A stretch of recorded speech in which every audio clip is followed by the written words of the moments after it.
Hey everyone, Couch Investor back to another earnings video for you today. So for those that missed the last one, we talked about Teladoc. That video will be in the top right corner. In this video, let's talk about Shopify to release its earnings report before the market opens. At the time of making this video, the stock is up around 4 to 5%. Obviously, when the market opens, sentiment might change. It's going to be the earnings call. Whatever they say there might affect the stock price as well. And then the overall market sentiment environment might also affect what happens during the day. But overall, they beat on earnings per share and they beat on revenue as well. So that's a positive. Now, there are some things that are a bit concerning, but the overall picture, in my opinion, is much better than what was feared. We're going to have a look at all of that in this video. If you enjoy this type of videos, maybe hit that thumbs up button and subscribe if you have not. I would really appreciate that. And if you would like to support me in this channel, do check out the link down in the description and in the pinned comment to get the top 10 best stocks to buy now, or go to full.com/couchinvestor. So, total revenue increased 22%. And for the guy that commented that I should maybe use a pointer, I'll do this. So it increased 22% to $1.4 billion compared to the prior year. The estimates were $1.34 billion. And of course, this was negatively impacted by approximately 2 percentage points given the significant strengthening of the US dollar relative to foreign currencies. This is something you will hear a lot this quarter and maybe next one as well, although the dollar has fallen a little bit compared to the euro this past week. Monthly recurring revenue increased 8% to $107 million, which is actually flat quarter over quarter. I will compare year over year and quarter over quarter. That way you maybe get a better picture. As for subscription solutions, that increased 12% year over year to $376.3 million. That also increased quarter over quarter. Last quarter that stood at $366.4. This is primarily due to growth in MRR and reflecting lapping of change in terms to make selling in our app and Team Store free for partners up to their first $1 million annually. Now, as for gross merchandise volume or GMV, that increased 11% to $46.2 billion, an increase of $4.4 billion from last year, but an actual decrease quarter over quarter, not that much. Last quarter, 46.9, so basically flat, but a bit less. As for gross payment volume, that grew to $25 billion, a tiny bit more than last quarter, which stood at $24.9 billion, and this represented 54% of GMV processed in the quarter versus $20.5 billion or 49% the same quarter last year. As for merchant solution revenue, that increased 26% to $989.9 million, and that's also up quarter over quarter. Last quarter that grew 18% year over year to 928.6. So that's quite nice. Then when looking at gross profit dollars, that grew 9% to $662.3 million, an increase quarter over quarter as well. This reflecting primarily a greater mix of lower margin merchant solution revenue, lower margin from Shopify payments, and deliver revenue, as well as increased investments in their cloud infrastructure. On a 3-year basis, the gross profit CAGR was 45%.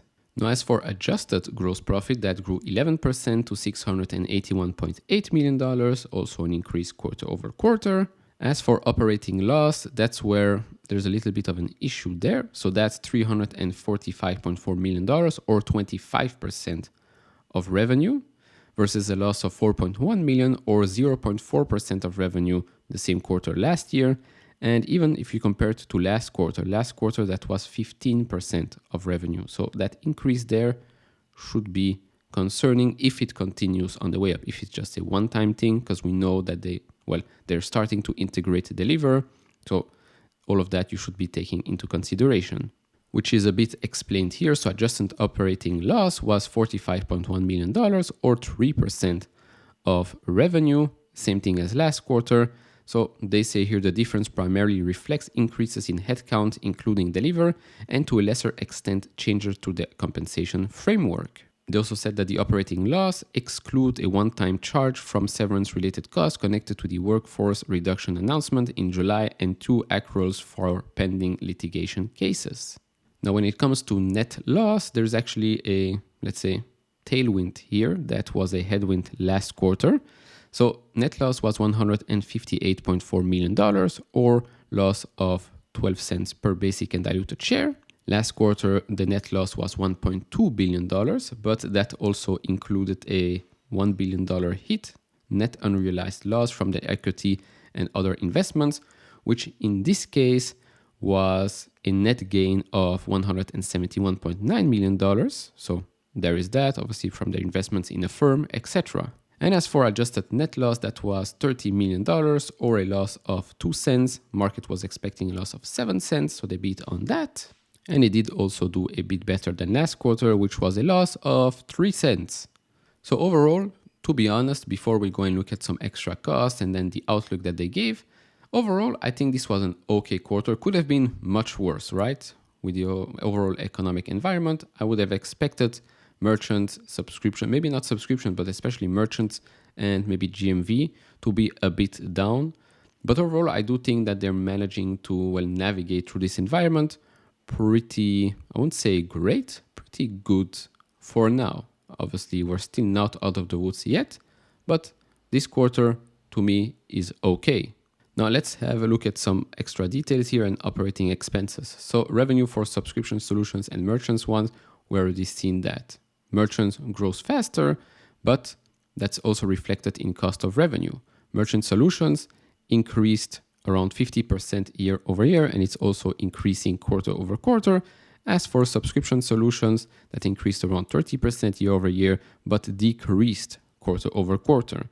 Now, what I do want to point out here is the operating expenses, much higher than last year and much higher than last quarter. And where is the big increase? Well, G&A has increased quite a lot, not just year over year, but quarter over quarter. We're now here at 255 million.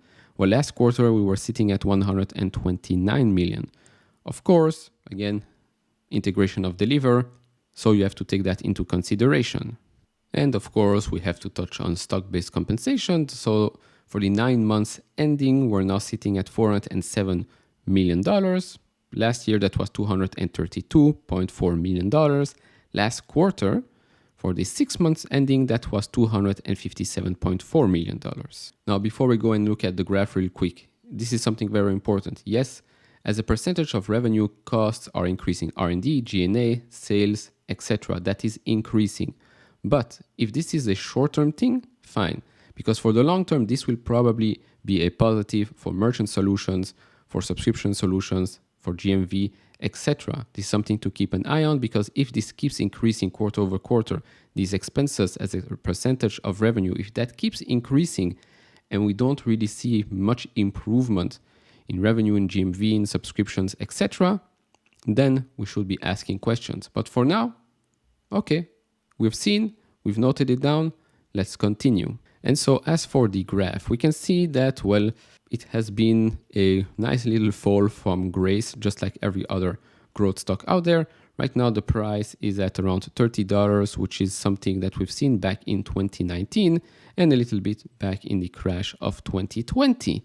Now, as for some technicals, let's say, so the MACD is positive, trending on the way up. Obviously today, if it continues like this, up 5-6% or so, it will continue. As for the RSI, you can see it sits now at around 40 or so. So probably today it will go a bit higher. So we're sitting in the middle, nothing really special going on here with the stock. And to end this, if we zoom in, we can see, this is the weekly chart, by the way, we can see that it rejected the 50-day moving average. So that's something to note. The green is 50, 20 is red, and then the blue one is 200. If you want to break out, you cannot have this type of rejection here. Again, this is the weekly chart. And so to conclude, an okay quarter. Do I plan to add anything right now? Not yet. That's not to say I won't add in the future, but right now I have other priorities. So there's that. Obviously, do share your thoughts down in the comments below. Are you adding after this earnings report? Have you added before? Maybe you're planning on selling. Let me know down in the comments below. And if you enjoy this type of videos, leave it a thumbs up. If you haven't subscribed to this channel, maybe hit that subscribe button. And I'll see you all in the next one, which is probably after hours, Intel, Pinterest, Amazon. We've got a lot of companies to cover.